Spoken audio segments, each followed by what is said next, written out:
ओम शांति। आज का प्रातः क्लास है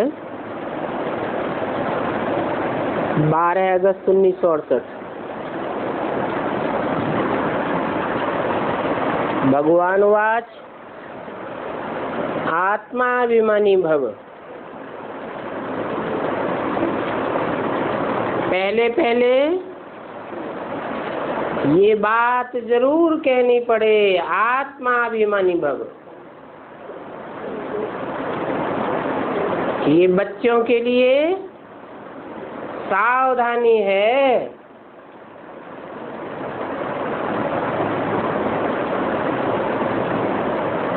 कि जब बाबा के सामने क्लास में बैठे हों तो आत्माभिमानी होकर के बैठे। बाप समझाते हैं,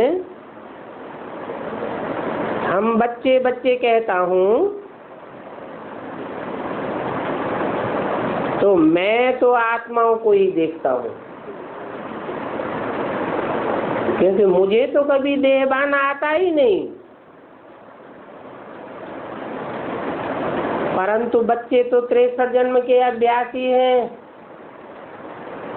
घड़ी घड़ी देहबान आ जाता है। इसलिए सावधानी देनी पड़ती है। किस बात की? आत्माभिमानी भव।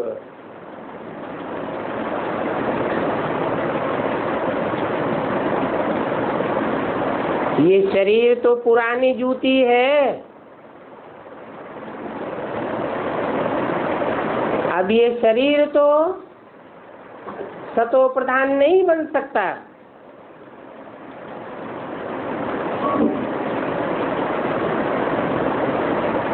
सतो प्रधान शरीर तो नई दुनिया सतयुग में ही मिलेगा। अभी तुम्हारी आत्मा सतो प्रधान बन रही है। आत्मा चैतन्य है, शरीर तो जड़ है। तो पहले कौन का तब्दील होगा? शरीर बदलेगा या आत्मा बदलेगी? पहले तो चैतन्य आत्मा बदलेगी।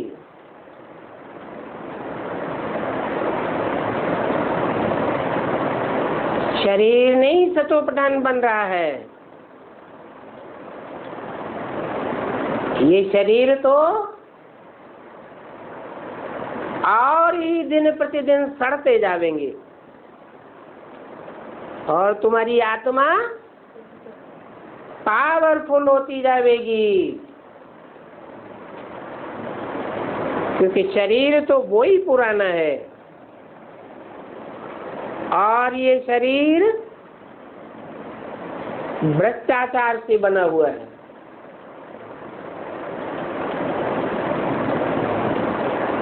अभी तुमको अपनी आत्मा को सुधारना है।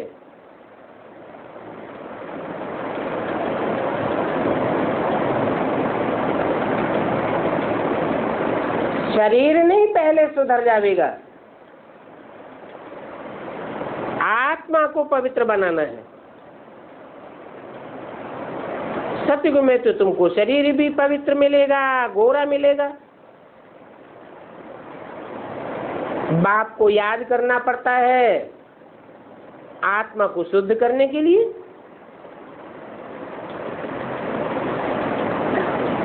आत्माओं का बाप है ना,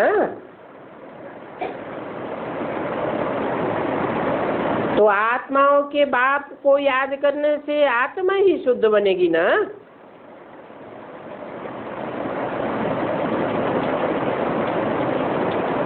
बाप भी आत्मा को देखते हैं,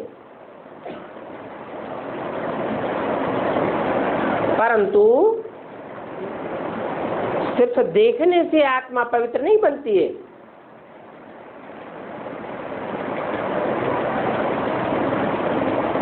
कि देख लिया तो आत्मा पवित्र बन गई, या जितनी बार देख लिया उतनी जास्ती आत्मा पवित्र बन जाएगी? नहीं, जितना बाप को याद करेंगे उतनी आत्मा पवित्र बनेगी। कोई एक बार भी देख ले, परंतु अटैचमेंट पूर्वक अगर देखे तो ज्यादा याद रहेगी। और कोई 20 बार देख ले परंतु अटैचमेंट नहीं होगा तो याद नहीं ठहरेगी।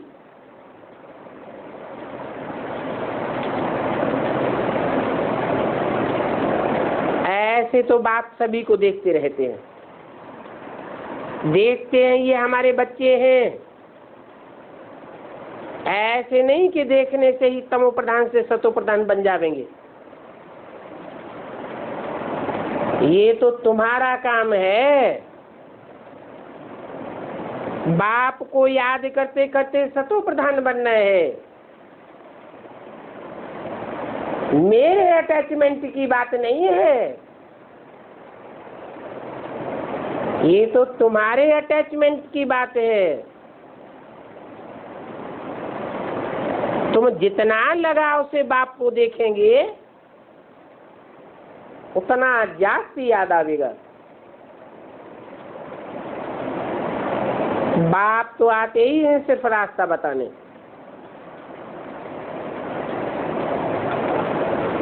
ये शरीर तो अंत तक पुराना रहेगा।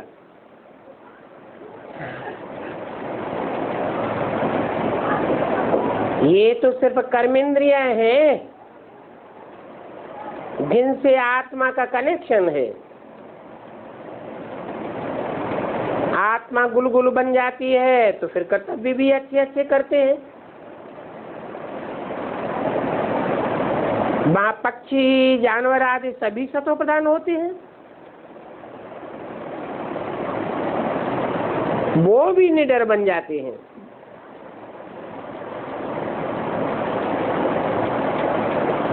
यहाँ तो देखो बुलबुल अथवा चिड़िया मनुष्य को देख करके ही भागती हैं।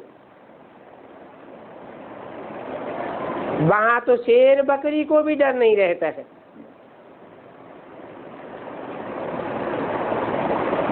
तो ऐसे ऐसे अच्छे पक्षी तुम्हारे आगे घूमते फिरते रहेंगे और वो भी कायदे से घूमेंगे। ऐसे नहीं कि तुम्हारे घर के अंदर घुसा देंगे।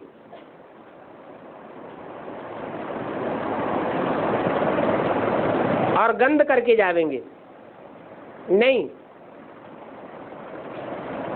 बहुत कायदे अनुसार दुनिया बन जाती है। आगे चल करके तुमको सब प्रकार के साक्षात्कार होते रहेंगे। अभी पुरुषार्थ की मार्जिन तो बहुत पड़ी है। स्वर्ग की महिमा भी अपरम अपार है और बाप की महिमा भी अपरम अपार है।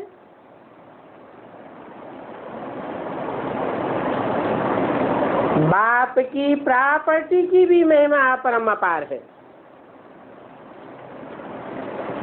तो बच्चों को कितना नशा चढ़ना चाहिए कि बाप हमको याद करते हैं। बाप कहते हैं मैं उन आत्माओं को याद करता हूं जो सर्विस पर आमादा रहते हैं। वो बाप को ऑटोमेटिकली याद आ जाते हैं। आत्मा में मन बुद्धि है ना, समझते हैं ये बच्चे बहुत अच्छी सर्विस करते हैं, ये सेकंड नंबर में है। ये बातें तो कोई भी समझ सकते हैं।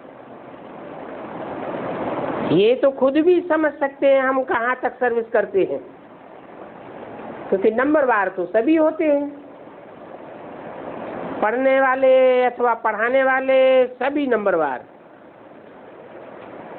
कोई तो म्यूजियम बनाते हैं, प्रेसिडेंट गवर्नमेंट आदि के पास जाते हैं, जरूर अच्छी रीति समझा सकते होंगे।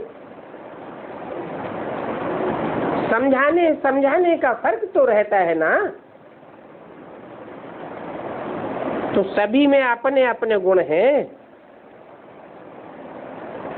पुरुषार्थ अनुसार नंबरवार सब में गुण आते रहते हैं। कोई में अच्छा गुण होता है तो कहा जाता है ये कितना गुणवान है।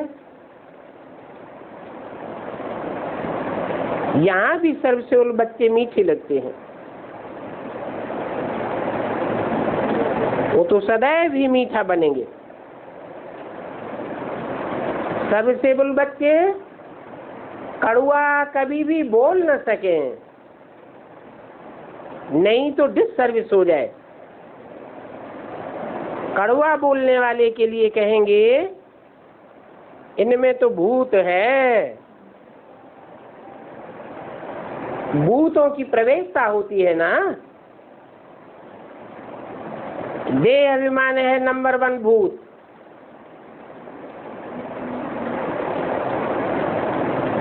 फिर उसमें और भी भूत हैं जो मनुष्यों में प्रवेश करके दुख देते हैं। तो तुम बच्चों को तो सर्विस करनी है, भूतों को प्रवेश नहीं होने देना है। कैसे कैसे मनुष्य आते हैं, उनकी सेवा करनी है। बिल्कुल अहंकारी बंदर, बंदरों में अहंकार बहुत होता है। समझते हैं हम तो बहुत चालाक हैं, छलांगे कितनी मारते रहते हैं। ऐसे बंदरों को पकड़ना भी बड़ा मुश्किल होता है, परंतु उनको चने मुट्ठी दिखाओ तो झटा जाएंगे, फिर पकड़ जाते हैं। तो देखो ये लोभ ने पकड़वाया ना, तो कहेंगे इनमें समझ नहीं है। बेसमझ हो चने मुट्ठी पर फंस जाते हैं। मनुष्य भी ऐसे ऐसे हैं, बुंगरे मिट्टी पिछाड़ी फंसते रहते हैं। बदचलन भी बहुत चलते हैं। बाप कहते हैं इन विचारों का दोष नहीं है, तुमको भी मेहनत ऐसी करनी है जैसे कल पहले मेहनत की थी। अपन को आत्मा समझ बाप को याद करते रहो, फिर आस्ते आस्ते सारी डोर तुम्हारे हाथ में आ जाएगी। तुम जानते हो कि हम ही विश्व के मालिक थे। ये बात तुम्हारे सिवाय और किसी की बुद्धि में नहीं होगी कि हम विश्व के मालिक थे, फिर हम ही नंबरवार राज्य लेंगे। इतना पुरुषार्थ कोई भी कर नहीं सकते। बुद्धि से समझा जाता है फलानी बहुत अच्छी सर्विस करती है, जरूर उच्च पद पावेगी।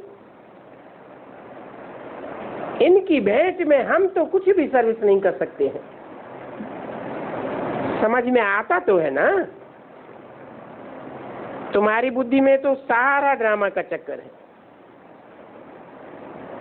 और तुम टाइम भी ठीक बताते हो। अभी 8 वर्ष बाकी हैं।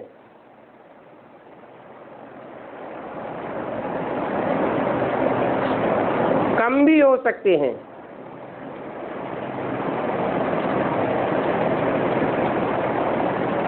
परंतु 8 से जास्ती होने का तो बिल्कुल दम नहीं दिखाई देता।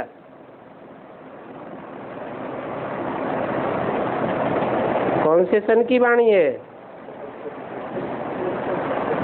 68 के बाद 8 और जोड़ दिए, कितना आया?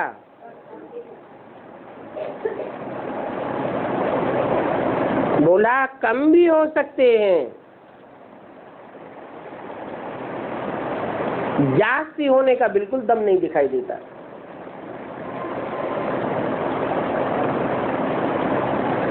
परंतु ऐसा कुछ हुआ क्या? 68 के बाद, 8 वर्ष पूरे होने के बाद ड्रामा में कोई परिवर्तन आया क्या? दुनिया में कोई तब्दीली हो गई क्या? हो गई है? बदलाव कुछ हुआ क्या? दुनिया में तो बदलाव नहीं हुआ, परंतु ब्राह्मणों की दुनिया में 76 आते ही पासा पलट गया।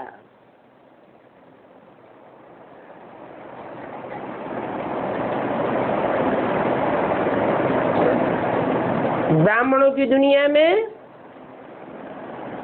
2 वर्ग स्पष्ट दिखाई देने लगे।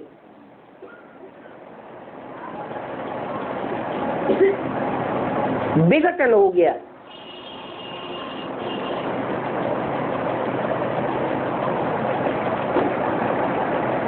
दुनिया में भी देखा जाता है, वो लोग किसी को देते हैं तो आपस में 2 टुकड़े कर देते हैं ताकि लड़ते रहें। क्रिश्चियंस गए, भारतवासियों को 2 टुकड़ों में बांट दिया, हिंदुस्तान और पाकिस्तान। नहीं तो उनका इतना बारूद आदि कौन लेगा?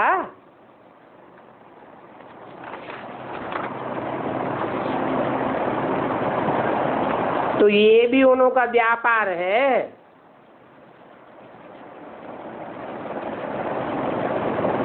12/8/68 की वाणी का दूसरा पेज।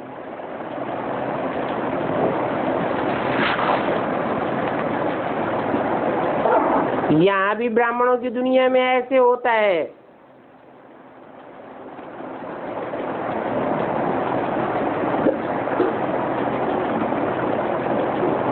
ब्रह्मा कृष्ण की आत्मा है, कृष्ण और क्राइस्ट की राशि मिलाई जाती है।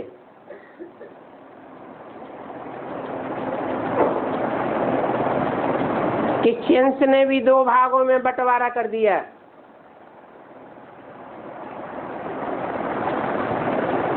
और कृष्ण की आत्मा जब जाती है तो ज्ञान का 2 भागों में बंटवारा हो जाता है, एक एडवांस ज्ञान और दूसरा बेसिक ज्ञान। तो कहेंगे ये भी उनका व्यापार है। ड्रामा अनुसार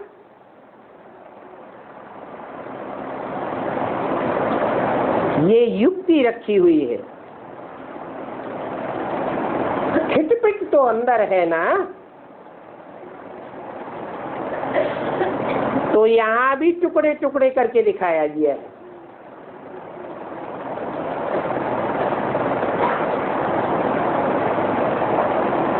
वो कहता है ये टुकड़ा हमको मिले, और यह कहते हैं ये टुकड़ा हमको मिले।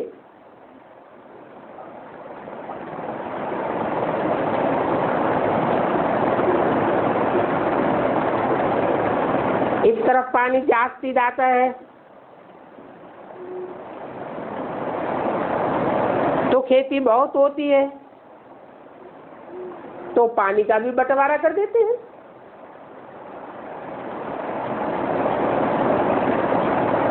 आपस में लड़ पड़ते हैं। फिर आखिरी सिविल वार हो पड़ती है। झगड़े तो बहुत है ना। तुम जो बाप के बच्चे बने हो तो तुम भी गाली खाते हो। बाबा ने समझाया था कलंकीधर बनने वाले हैं। जैसे बाप गाली खाते हैं वैसे तुम बच्चे भी वाली गालियां खाते हो, कलंक लगते हैं। अभी तुम भी कलंकीधर बनने वाले हो। ऐसे नहीं कि सिर्फ बाप को ही कलंक लगते हैं। अखबारों में, टीवी में, रेडियो में बच्चों को भी कलंक लगाए जाते हैं। बहुत कलंक लगने हैं, ये बात भी तुम जानते हो। उन विचारों को तो इन बातों का पता ही नहीं है। तुम तो विश्व के मालिक बनते हो। 84 जन्मों की बात तो बहुत ही सहज समझाई जाती है। आप ही पूज्य, आप ही पुजारी भी तुम बनते हो। तुम्हारे में ये ज्ञान नंबरवार पुरुषार्थ अनुसार बैठा हुआ है। जितना तीव्र पुरुषार्थ करते हैं उतना ज्ञान गहराई से समझ जाता है। बहुत सेवा करते हैं तो ज्ञान की धारणाएं भी बहुत होती है। कोई की बुद्धि में धारणा नहीं होती है, ड्रामे में उनका पार्टी ऐसा है। क्या कर सकते हैं? कितना भी उनके साथ माथा मारो परंतु वो चढ़ नहीं सकते हैं। पुरुषार्थ कितना कराया जाता है परंतु फिर भी उनकी बुद्धि में बैठता नहीं है। तदबीर कराते हैं परंतु उनकी तकदीर में है ही नहीं। तो कहेंगे ये राजधानी स्थापन होती है, उसमें सभी प्रकार के चाहिए। नीच से नीच भी चाहिए और ऊंच से ऊंच भी चाहिए। ऐसा समझ करके शांति में रहना पड़ता है।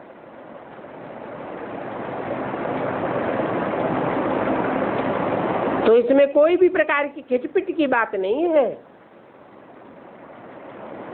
सबको प्यार से समझाना पड़ता है। समझाते हैं कि ऐसे ना करो,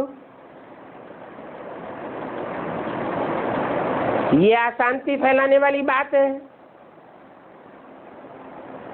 ऐसे करेंगे तो और ही पद कम हो जाएगा। तो शांति से समझाना होता है।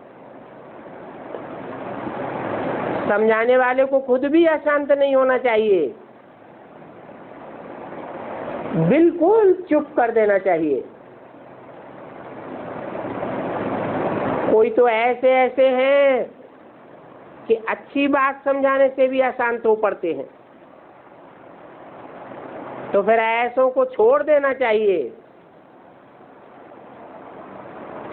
खुद भी अगर ऐसा होगा तो एक दो को तंग करेंगे और ये पिछाड़ी तक होता रहेगा। माया भी दिन प्रतिदिन कड़ी होती जाती है। महारथियों से माया भी महारथी होकर के लड़ती है। माया के कितने कड़े तूफान आते हैं। फिर प्रैक्टिस हो जाती है बाप की याद की। एकदम जैसे अडोल अचल हो जाते हैं। पक्का समझ लेते हैं कि माया तो हैरान करेगी ही, तो डरना नहीं चाहिए। कलंकीधर बनने वालों पर कलंक भी लगेंगे। इसमें कोई भी प्रकार की नाराजगी नहीं आनी चाहिए।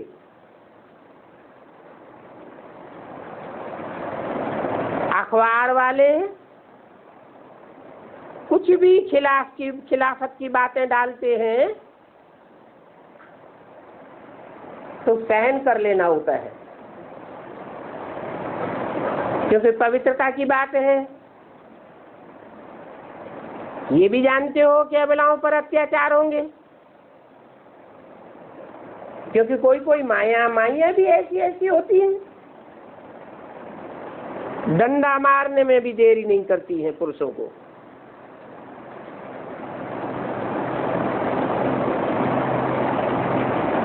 कहेंगी ये करते हो क्या, तुम क्या सीख करके आए हो, ये चरियाई तुमने कहां से सीख ली। अरे सारी दुनिया कैसे चलती है ऐसे तुम भी चलो, तुम क्यों टेढ़े बन पड़े हो। बाप कहते हैं ये सूपनखाओं पूतनाओं के नाम पड़े हुए हैं ना, अकासुर बकासुर नाम भी है। स्त्रियों के नाम पूतना सूपनखा हैं। तो तुम बच्चे अभी समझते हो बेहद का बाप हमको मिला है। पहले पहले महिमा बाप की सुनानी है। बेहद का बाप कहते हैं कि तुम आत्मा हो। बाप आत्माओं को ही बैठ करके पढ़ाते हैं।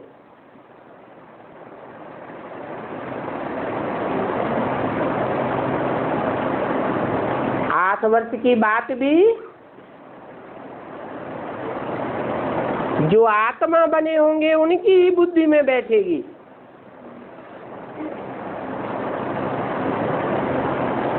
औरों की बुद्धि में नहीं बैठेगी। इसलिए बाप ने बोला है आत्मा रूपी सुई की सारी कट उतरने पर अंत में तुम डायरेक्ट बाप से सीखोगे। तो जो आत्मिक स्टेज धारण करने वाले बने उनकी बुद्धि में बात बैठ गई। ये नॉलेज सिवाय एक बाप के और कोई में नहीं है, पहले तुम्हारे में भी नहीं थी। बाप ही सृष्टि के आदि मध्य अंत का ज्ञान दे सकते हैं, रचयिता और रचना के आदि मध्य अंत का ज्ञान, इसको कहते हैं पढ़ाई, जिससे तुम सुदर्शन चक्रधारी बन फिर चक्रवर्ती राजा बनते हो। ये अलंकार भी तुम्हारे हैं, परंतु ब्राह्मणों को अलंकार दे नहीं सकते, क्योंकि ब्राह्मण ऊपर नीचे होते रहते हैं। इसलिए विष्णु को अलंकार दे दिए हैं। तुम ब्राह्मण तो अभी पुरुषार्थी हो, इसलिए स्थायी विष्णु को दिया है। ये बातें ईश्वर बाप के सिवाय कोई नहीं बता सकते। आत्मा क्या है, परमात्मा क्या है, ये बात कोई जानते ही नहीं है।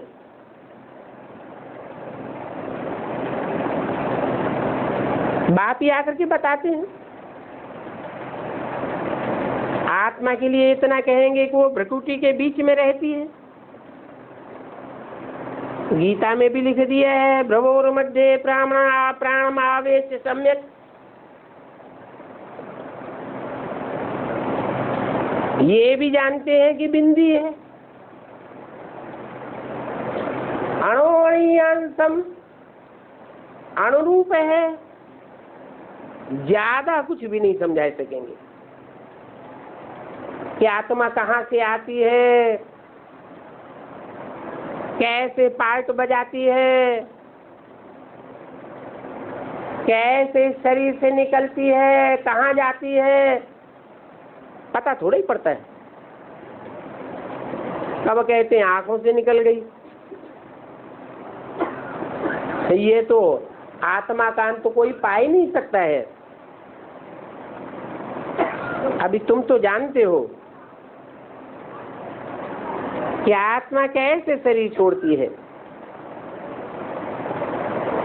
याद में बैठे बैठे देह त्याग कर देगी।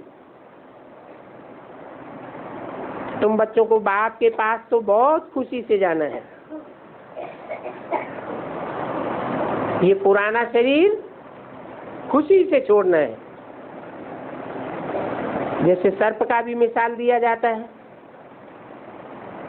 उन जानवरों में भी अकल है,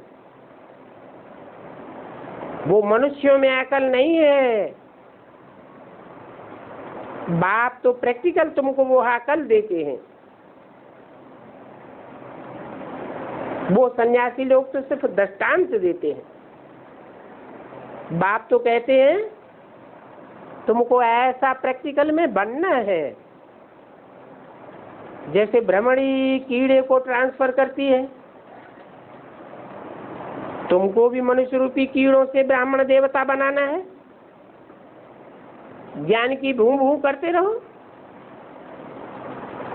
बाकी सिर्फ ऐसे नहीं कि दृष्टांत देना है, नहीं, प्रैक्टिकल में करके दिखाना है। वो सन्यासी तो सिर्फ दृष्टांत देते हैं, परंतु उन दृष्टांतों पर चलते भी नहीं हैं और किसी को सिखाए भी नहीं सकते। वो तो उल्टी बातें कहते हैं, कह देते हैं ब्रह्म में लीन होना है। अब ब्रह्म में लीन हो जाएंगे तो फिर बाकी क्या रहा? याद भी ब्रह्म को करते हैं। अभी तुम बच्चों को तो ब्रह्मलोक में वापस जाना है। बाप से वर्षा पाए रहे हो तो अंदर में कितनी खुशी होनी चाहिए। वो सन्यासी तो वर्षे को जानते ही नहीं है। हाँ, शांति सभी को मिलती है। वो भी मनुष्य मात्र है, सभी शांति धाम में चले जाएंगे। सिवाय बाप के और कोई भी सर्व की सदगति नहीं कर सकता। ये बात भी समझानी होती है कि सदगुरु एक ही बाप है और बाकी तो गुरु है। तो साबित हो जाता है कि सब गुरु झूठे हैं, एक सदगुरु ही सच्चा है। तुम समझा सकते हो कि गुरुओं का है निवृत्ति मार्ग, बता सकते हो तुम तो ब्रह्म में लीन होने का पुरुषार्थ करते हो, और बाप तो आकर के हमको प्रवृत्ति मार्ग बनाते हैं।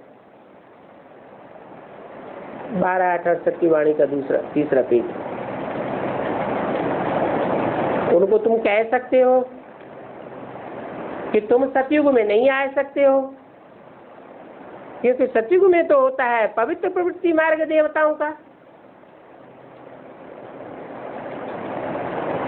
उनको तुम ये भी कह सकते हो कि ये ज्ञान तुम किसी को नहीं समझा सकेंगे। ये बहुत गुह्य बातें हैं। पहले पहले तो किसको अलफ बे ही पढ़ाना होता है। बोलो, तुमको दो बाप हैं, हद का बाप और बेहद का बाप। हद के पास जन्म बाई जन्म विकार से लेते रहे, कितने अपार दुख मिलते रहे। सतयुग में तो अपार सुख है। वहां तो जो जन्म मिलता है वो ऐसे जन्म होता है जैसे मक्खन में से बाल निकलता है। कोई भी प्रकार का बच्चे को अथवा माँ को दुख होता ही नहीं। उसका नाम ही है स्वर्ग, सुखधाम। बेहद के बाप से बेहद की बादशाही का वर्षा मिल जाता है। हाँ, पहले सुख है पीछे दुख है, पहले दुख पीछे दुख सुख कहना ये तो रंग हो जाता है। क्यों? क्योंकि सुखदाता बाप आते हैं तो जरूर बच्चों को सुख ही दे करके जावेंगे, दुख देकर थोड़े जावेंगे। बाद में सुख भोगते भोगते आत्मा जब कमजोर पड़ जाती है तो देवान आने के कारण दुख भोगते हैं। तो पहले नई दुनिया स्थापन होती है, ऐसे नहीं कि पुरानी दुनिया स्थापन होती है। पुराना मकान कब कोई बाप बनाता है क्या? बाप भी आते हैं तो नई दुनिया बनाते हैं। नई दुनिया में रावण तो नहीं हो सकता, ये भी बाप समझाते हैं कि बुद्धि में समझाने की ढेर सारी युक्तियां होनी चाहिए। बोलो, बेहद का बाप बेहद का सुख देते हैं। कैसे देते हैं? वो हमारे पास आओ तो हम आपको समझावें। ये बातें कहने की भी युक्ति चाहिए। दुखधाम के दुखों का भी तुम साक्षात्कार कराओ। इस दुखधाम की दुनिया में कितने दुख हैं? अपरम अपार दुख है, इसका नाम ही है दुखधाम। इस दुनिया को सुखधाम तो कोई भी नहीं कह सकता, क्योंकि सुखधाम में तो श्री कृष्ण रहते हैं। कृष्ण के मंदिर को भी सुखधाम कहते हैं। कृष्ण तो था ही सुखधाम का मालिक। जिस कृष्ण की अभी मंदिरों में पूजा होती है, अभी ये बाबा लक्ष्मी नारायण के मंदिर में जावेंगे तो कहेंगे ओहो हम तो यह बनते हैं। जब हम यह बनते हैं तो हम इनकी पूजा थोड़ी करेंगे। हम नंबर 1 बनते हैं तो फिर सेकंड थर्ड की पूजा क्यों करें? हम तो सूर्यवंशी नंबर 1 बनते हैं। मनुष्यों को थोड़ा ही पता है, वो तो सभी को भगवान ही कहते रहते हैं। घोर अंधियारा छा गया है, फिर भी तुम कितनी अच्छी रीत समझाते हो। टाइम लग जाता है, जो कल पहले टाइम लगा था वही टाइम अब भी लगेगा। जल्दी तो कुछ भी नहीं कर सकते। हीरे जैसा जन्म ये तुम्हारा अभी का है। देवताओं को भी हीरे जैसा जन्म नहीं कहेंगे, क्योंकि उनका जन्म तो सतयुग में होगा। सतयुग में तो सोने जैसा जन्म है। वो कोई ईश्वरीय परिवार के नहीं है।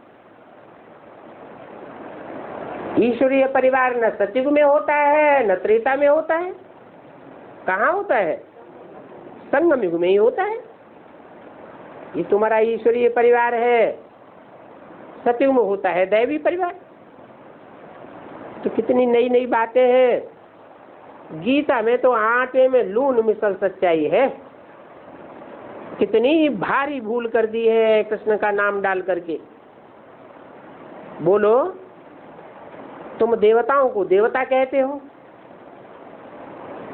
विष्णु देवता ही नमः कहते हो,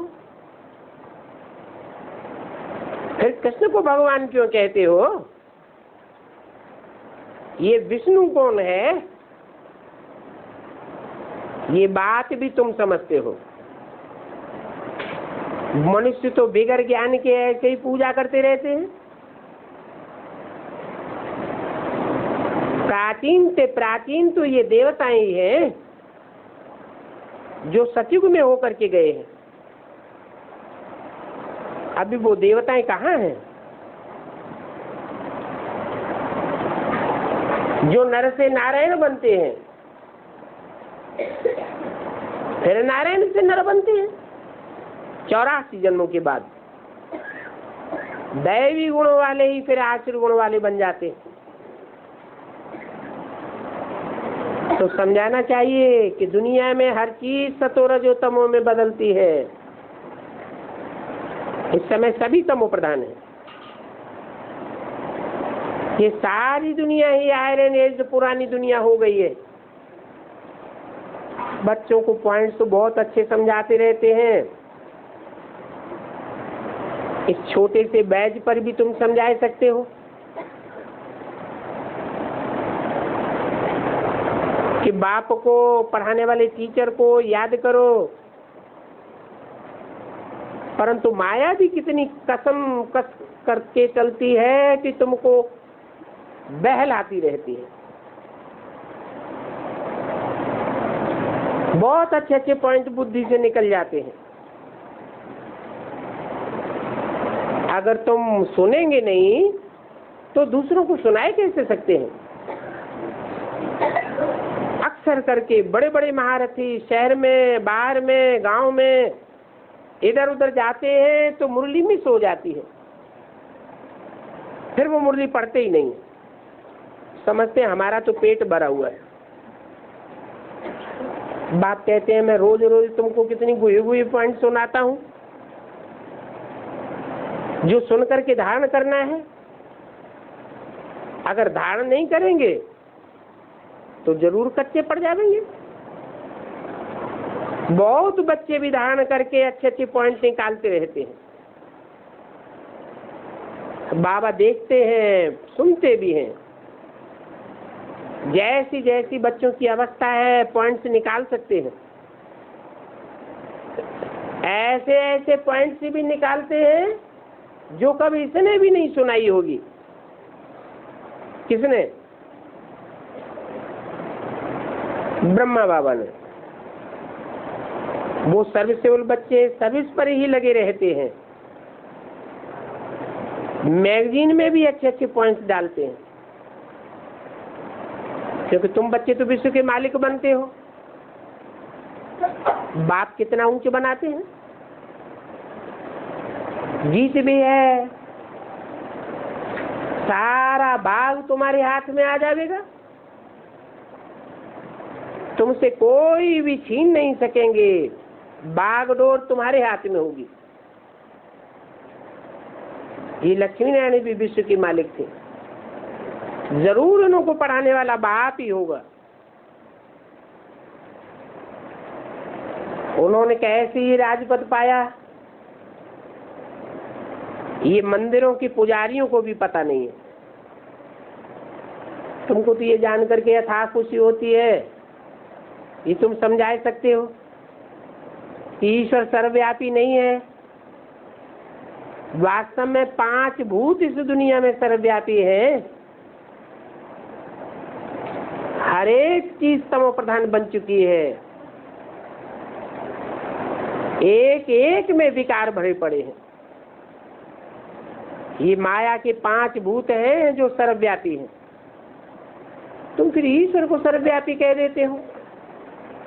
ईश्वर को सर्वव्यापी कहने से तुम्हारी मति मारी हुई है। बुद्धि को ठिकाना ही नहीं मिलता है।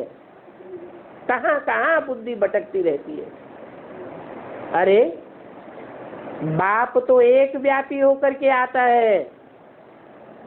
एक व्यापी होकर के आवेगा तभी तो बुद्धि को ठिकाना मिलेगा। तुम सर्वव्यापी कह देते हो। ऐसी भारी भूल करते हो। वो बाप तो बेहद का वर्षा देने वाला है, कांटों को फूल बनाने वाला है, तो सर्वव्यापी कैसे हो सकता है। समझाने की प्रैक्टिस बच्चों को करनी है। प्रैक्टिस करते करते होशियार हो जाएंगे। अच्छा, मीठे मीठे बच्चों को रूहानी बाप दादा का याद प्यार, गुड मॉर्निंग।